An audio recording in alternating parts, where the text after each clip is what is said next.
நிக்கி கல்ராணி இங்க. பட் அப்படியே தமிழ் படத்துல வரைக்கும் பார்த்தா அது கூட மலையாளத்தை டப் பண்ணி அர்ஜுன் சார் கூட வந்திருக்காங்க.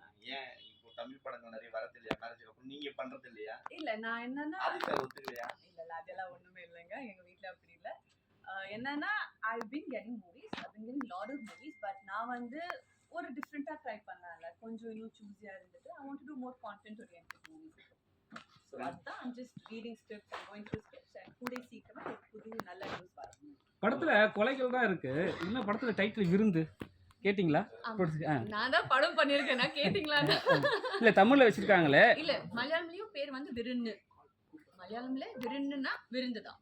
என்ன விருந்து? அந்த கொலைகள் கிளைமாக்ஸ்ல ஒரு வாட்டி வந்துச்சுல. சோ பேசிக்கலி விருந்துக்கு வந்து இந்த படத்துல நிறைய மீனிங்ஸ் இருக்கும். ஒருத்தர் சாக்ரிஃபைஸ் பண்ண முன்னாடி என்ன பண்ணுவோம், அவங்க ஒரு விருந்து செட் பண்ணிட்டு ஒரு நல்லா சாப்பாடு வச்சுட்டு எக்ஸசைஸ் பண்ணுவாங்க. அந்த பேக் அண்ட் ஸ்டோரி கான்செப்ட் தான் ஒரு விருந்து அப்படின்னு ஒரு டைட்டில். மலையாளம்லயும் அதே மீனிங் டைட்டில் அது.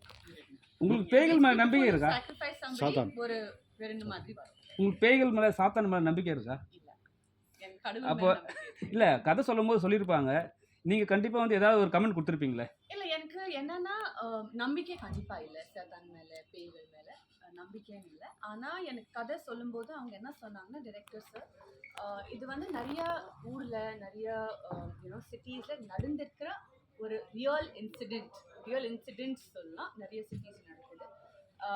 என்னன்னா நிறைய பேர் ஒரு பிலீஃப்ல இருக்காங்க. இப்போ நாங்க வந்து ஒரு சாக்ரிஃபைஸ் கொடுத்துட்டு எங்க ஃபேமிலி மெம்பரை வந்து சாக்ரிஃபைஸ் கொடுத்துட்டு சாவடிச்சிட்டோம்னா, sorry for the blunt language, அது வந்து 2-3 days அப்புறம் அவங்க உயிர் திருப்பி வரும் அப்படின்னு ஒரு நம்பிக்கை இருக்கு. அண்ட் அப்படியே நாங்கள் நிறைய ஸ்டோரிஸ் வந்து நியூஸ்ல பார்த்துட்டு இருக்கோம். ஸோ அது ஒரு ஸ்டோரி லைன் வச்சுட்டு தான் இந்த கிளைமேக்ஸ், அதுதான் story line goes also according to that.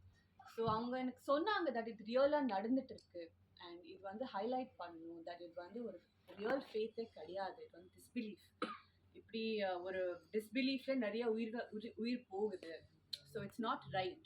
So அந்த ஒரு ஃபேக்டர் எனக்கு ரொம்ப பிடிச்சிருந்துச்சு, to convey a nice message. நீங்க நினைக்கிறீங்களா அந்த மாதிரி உயிர் தெழுந்து வரதுன்றது உண்மையா இருக்கும் நீங்க நினைக்கிறீங்களா? அது பிராக்டிக்கல் இல்லையா? அப்போ ஜீசஸ் 3 நாள் கழிச்சு உயிர் தெழுந்து வந்தாரு. அது ஜீசஸ் ஆனா அது வந்து நாங்க டிபேட் பண்ண முடியாது, நீங்க கான்ட்ரோவர்சி ஆகாதீங்க. நான் சும்மா இல்ல ஆக்சுவலா அர்ஜுன் சார் லாஸ்டா டயலாக் சொல்லும்போது அதான் சொல்றாரு, இது வந்து முக்கியமா பாத்தீங்கன்னா படிச்சவங்க தான் இதுல வந்து ரொம்ப அதிகமா போறாங்க. ஸோ பாமர மக்கள்லாம் அதிகமா போகல, படிச்சவங்க தான் போறாங்க. ஸோ இது எழுதும் போதே அந்த மாதிரியான படிக்கிறவங்களுக்காகவே அந்த ஸ்டோரி வந்தாலும் அவங்களும் அந்த மாதிரி மென்டலியா அப்படி போயிடுறாங்கன்னு நினைக்கிறீங்களா? பாசிபிள். நான் இப்போ இருக்கிற ஸ்ட்ரெஸ் வந்து யார் எப்படி எந்த டிரெக்ஷன்ல போறோம்னு தெரியல. சம் பீப்புள் பிளைண்ட் ஃபேட்ல ஏதோ பண்றாங்க. இது மட்டும் இந்த டாபிக் மட்டும் கிடையாது, நிறைய வேற விஷயங்கள் நாங்கள் பார்க்குறோம் நியூஸ்ல. இந்த மாதிரி நிறைய பிளைண்ட் ஃபேட்ல பீப்புள் நிறைய விஷயங்கள் பண்றாங்க. அந்த நிறைய நெகட்டிவ் விஷயங்கள்ல நாங்க ஒரு விஷயம் ஹைலைட் பண்ணிட்டு இது வந்து தப்பு, இது வந்து பண்ணாதீங்க மாதிரி ஒரு small message we try to convey. Nikhil Galrani உங்களுக்கு அப்பாவா நடிச்சிருந்தாரு பாத்தீங்களா, அவர் மேல இப்ப பாத்தீங்கன்னா கேரளா இதுல வந்து ஹேமா கேஸ்ல அவர் முக்கிய இதுவா போயிட்டு இருக்கு. அத பத்தி என்ன நினைக்கிறீங்க? கவர்மெண்ட் வேற அவர் சஸ்பெண்ட் பண்ணிருக்காங்க.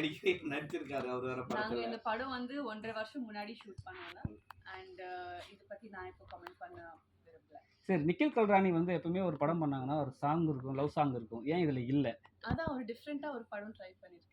ஹீரோ இல்லனால உங்களுக்கு சாங் வேணான்ட்டீங்களா? இல்ல அப்படி இல்லைங்க, நான் வந்து கதை எழுதல, பட் ஒரு டிஃபரெண்டா ஒரு ஸ்டோரி லைன் டிஃபரெண்டா ஒரு கேரக்டர் ட்ரை பண்ணணும்னு எனக்கு ஆசை. ஸோ அதுதான். மேடம் இந்த படத்துல ஆக்ஷன் பண்ணிருக்கீங்க, ஃபுல் ஆக்ஷன் மூவில நடிப்பீங்களா? ஒரு நல்ல வைப் வந்தா கண்டிப்பா.